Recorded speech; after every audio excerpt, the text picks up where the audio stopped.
was thinking about it. I wish you hadn't said the facts were real. Everything except for the apocalypse, but who knows. I'll read just a little bit from a story in this collection. I guess there's a lot of catastrophe here too, but it's more inward. And I guess we're both writing about fear in some ways. This is the beginning of a story called The Republic of Empathy, and it has several voices in it. I'll just read from the first. My wife wanted another baby, but I thought Philip was enough. A toddler is a lot. I couldn't picture us going through the whole ordeal again. We'd just gotten our lives back. We needed time to snuggle with them, plan their futures. But Peg really wanted another baby, said we owed Philip a brother or a sister. That seemed like a pretty huge debt. What do you do for the second child? Have a third? Peg, I said, but I had no follow-up. Or was it follow-through? Peg sat at the kitchen table, scribbling in the workbook she'd gotten from Arno, her German tutor. The handwriting didn't look like hers, though I couldn't remember the last time I'd seen her handwriting. This is a deal breaker, Peg said.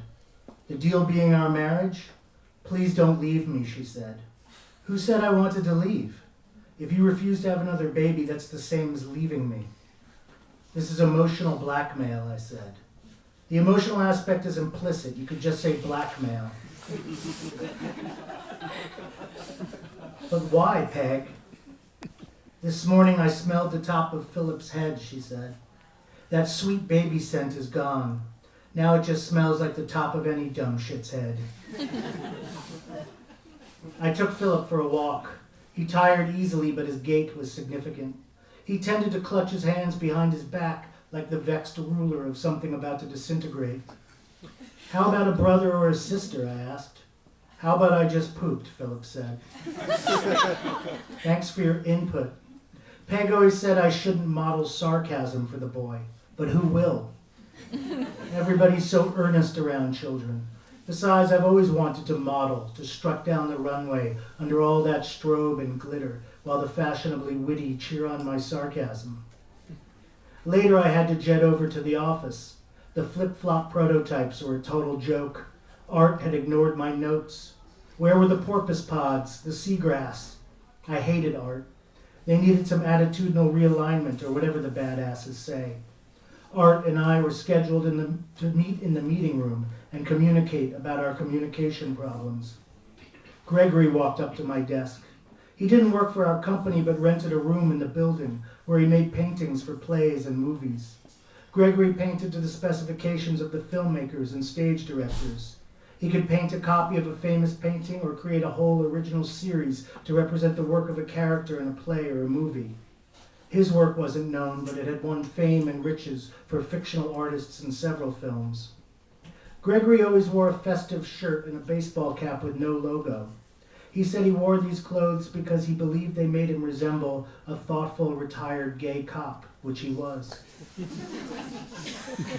He'd come to see if I'd join him for a joint. Code doob, he said. Stat, I said. We went to the roof and smoked and stared at the large metal exhaust units mounted on nearby roofs. So Peg, I said. She wants to do a number 2, Gregory said. Oh, yeah, I told you already, I said. I guess I don't have anything super recent. That's okay, Gregory said. I got one. Guy just asked me to do a painting. Not a copy job, but a painting in the style of. A very famous painter. Died young, but did spectacular things. A great talent. All my gifts would fit in his pinky, and so forth. This guy said he would pay me the equivalent of what I thought a real, newly discovered peak performance painting by this painter would fetch. I said it would be many millions. He said, fine. Why? Said he's interested in exploring questions of authenticity, and he's got the money to do it. Investment banker. But did some art theory in college. He's not going to throw his money away on a yacht he'll have no time to yacht on. Here, at least, he's shaking things up. You'll be so rich, I said. I told him to go to hell. Why? I'm a copyist and a hack visionary, but I'm not a criminal. Fuck the banker. You're a proud man, I said.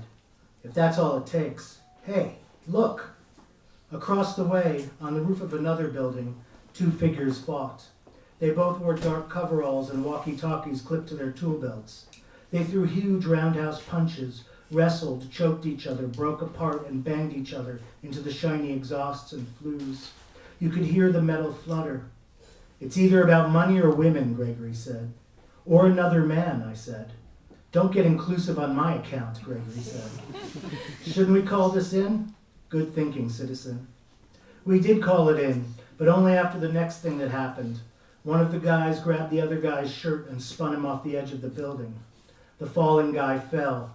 His head hit a steel fence post and made a moist crunching sound. His body slid limp beside a dumpster. Vomit fired up my throat.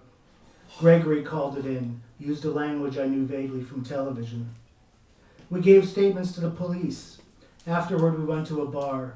Gregory warned me that I might have nightmares about the grisly scene we just witnessed, but if I had the wherewithal to utter from within the dream the word Miranda, I might break out of the gruesomeness. Why Miranda? I asked. Oh, that's just what I use. You can use your own word. Was she a friend of yours, Miranda? She's the friend of every cop who believes in a person's right to remain silent. Peg was angry that I got home so late, but when I told her the story, leaving out the joint part, she seemed appeased. She didn't care if I smoked marijuana. She smoked it, or rather, took tinctures of THC on her tongue. But the idea that I might be out of the house doing anything enjoyable and not generating revenue enraged her. She had a right to be enraged. She was home with our son a good deal. It took a toll. You can cobble together a solid 12 minutes of unconquerable joy a day caring for a toddler. It's just the other 14 or 15 hours that strip your nerves and immolate your spirit. Peg was a warrior, but she got testy the time I told her that. She said she didn't want to be a warrior. She wanted to be the smart, sexy, sociable woman she'd been before Philip. I should have said, "You are, honey. You still are." Instead, I said, "Better save up for a time machine." We hardly talked for a week. And I guess she'd forgiven me, as lately it had been all about another baby, and today my absence had been excused, even if it took a corpse to clear the air. "You must be traumatized," she said. "Oh, sweetie." She sat on the carpet with Philip, who chewed on a toy hammer. "I'm okay," I said. I squatted down and stroked Philip's face. "It just reminds you of the fragility of everything," I said, "especially the fragility of brawling on the roof of a very tall building." "Let's not ever do that to each other," Peg said. That night I dreamed I had another son, a bigger one, and he punched me in the neck and I stumbled off the edge of the skyscraper. I fell through the air.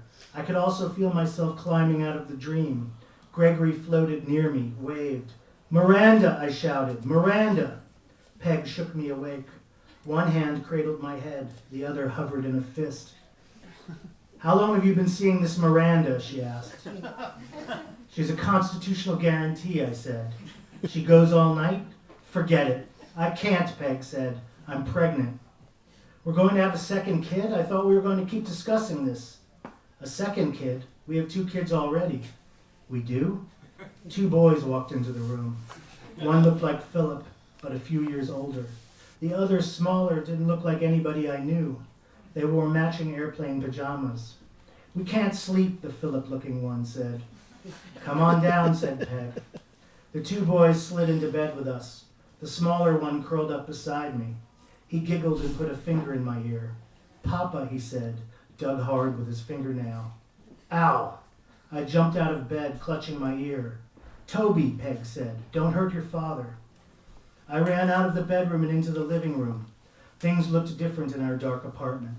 I opened another door to step into the hall, but cool, spongy grass had replaced the smudged carpet. In fact, there was no hall.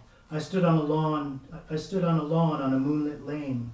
Night air filled my lungs, and I stared up at the stars, then across to the houses, cream houses with high porticos that sat along the silent block.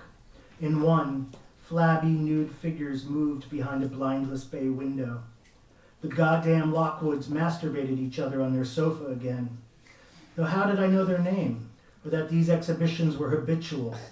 Did it matter? This couldn't go on. What if Philip, or the other one, What's his face? Toby saw.